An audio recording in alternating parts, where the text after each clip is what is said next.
वस्तु एक रूप भी है, अनेक रूप भी है। वस्तु के अंदर विपरीत दो धर्म सदैव रहते हैं, इसी को द्वैत धर्मा वस्तु कहते हैं। और उस द्वैत के साथ रहती हुई भी वस्तु हमेशा एक रहती है, अखंड रहती है, इसी को अद्वैत धर्मा वस्तु कहते हैं। वस्तु का स्वभाव अद्वैत रूप भी है और द्वैत रूप भी है। अगर हम केवल अद्वैत को मानते हैं तो भी हम गलत होते हैं, और अगर हम केवल द्वैत को मानते हैं तो भी हम गलत होते हैं।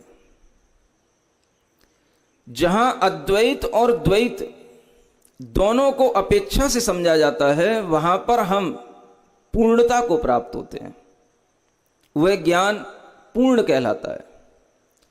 वस्तुनिष्ठ जो धर्म हैं उनको समझना और समझते हुए उसमें ये किस अपेक्षा से दो है और किस अपेक्षा से एक है, अगर वो अपेक्षा हमें ज्ञात हो जाती है तो अपेक्षा से ही वस्तु का जब हमें ज्ञान होता है तभी वह ज्ञान हमारे लिए सत्य ज्ञान कहलाता है।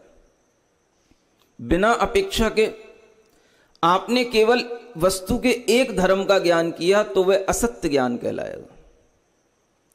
माने वस्तु के अंदर अगर दो धर्म हमें दिखाई दे रहे हैं कि वस्तु कोई भी पदार्थ, चाहे वो हमारी चेतना हो या ये कोई भी अचेतन पदार्थ हो, हमें दिखाई दे रहे हैं कि वह नित्य भी हैं और अनित्य भी हैं, और ये नित्य और अनित्य का संयोग, इसी का नाम है द्वैत। और ये द्वैत के साथ में रहते हुए भी जो वस्तु एक है, अखंड है, उसी का नाम है अद्वैत। दुनिया के अंदर ऐसे बहुत से लोग हुए जिन्होंने केवल अद्वैत को स्वीकारा, और जिन दुनिया के अंदर ऐसे भी अनेक दार्शनिक हुए जिन्होंने केवल द्वैत को स्वीकारा। किंतु जो सर्वज्ञ थे, तीर्थंकर थे, उन्होंने कहा नहीं, वस्तु दोनों रूपों में दिखाई दे रही है, उसे दोनों रूपों में जानना चाहिए। वस्तु कथनचित अद्वैत है और कथनचित द्वैत है, इसी का नाम अनेकांत सिद्धांत है और यही सत्य है। ये अनेकांत के माध्यम से वस्तु के दोनों स्वरूपों को समझना ही सत्य ज्ञान कहलाता है। हमारे विचारों में सत्य का ज्ञान होना। विचार में सत्य कैसे आएगा? बोलो अब।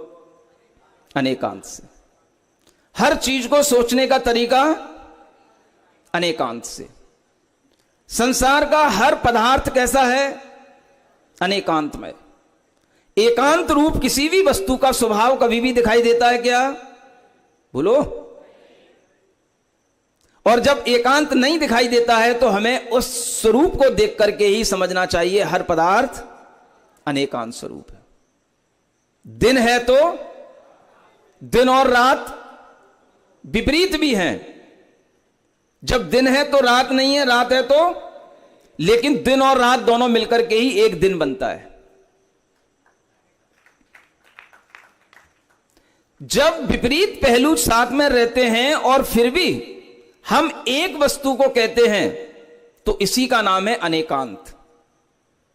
दिन और रात दोनों मिलकर के जब एक दिन का निर्माण कर लेते हैं तो वह एक हो गया अद्वैत, और दिन और रात जो हमें 12-12 घंटे के दिखाई दे रहे हैं ये हो गया द्वैत। ये द्वैत और अद्वैत मिलकर के ही दुनिया की व्यवस्था को चला रहे हैं। सूरज, चांद, सितारे ये सब अनेकांत की व्यवस्था पर चल रहे हैं, मात्र द्वैत की व्यवस्था पर नहीं, और न मात्र द्वैत की व्यवस्था पर। इसलिए हर जगह पर अनेकांत देखने की कोशिश करो, हर जगह पर अनेकांत का प्रयोग करना सीखो। तीर्थंकरों की यह विचारधारा, चाहे हमें दुनिया के किसी भी तत्व का ज्ञान हो ना हो, लेकिन अनेकांत की विचारधारा का ज्ञान हमारे अंदर जरूर होना चाहिए, तभी यह तीर्थंकरों का शासन आगे बढ़ेगा। नहीं तो यह सत्य कराता कराता आगे बढ़ता रहेगा। अगर इस सत्य में जान फूंकना चाहते हो तो अनेकांत का सहारा लेना सीखो। आ रहा समझ में? इसलिए सत्य क्या है? अनेकांत। वह विचार सत्य है जिसमें अनेकांत है। वह ज्ञान सत्य है जिसके अंदर अनेकांत का ज्ञान है। और वही भाषण सत्य है, वही वचन सत्य है जिसको अनेकांत के माध्यम से बताया जाता है। इतना अगर आपने सीख लिया तो ये सत्य धर्म की जय अपने आप हो जाएगी। और सत्यमेव जयते ये कहीं लिखा हो या ना लिखा हो, ये हर माथे पर, हर आदमी के माथे के पटल पर लिखा होना चाहिए। सत्यमेव जयते का मतलब है अनेकांत धर्म एव जयते। ये अनेकांत ही सत्य है और कुछ सत्य नहीं है। इस बात को जब आप अपने जहन में बिठा लोगे तभी आपके सामने ये धर्म का आना सार्थक होगा और इसकी सार्थकता बनी रहे। इसलिए आपको यह सत्य धर्म का एक नया पहलू, एक नया ज्ञान आपके सामने रखा गया है।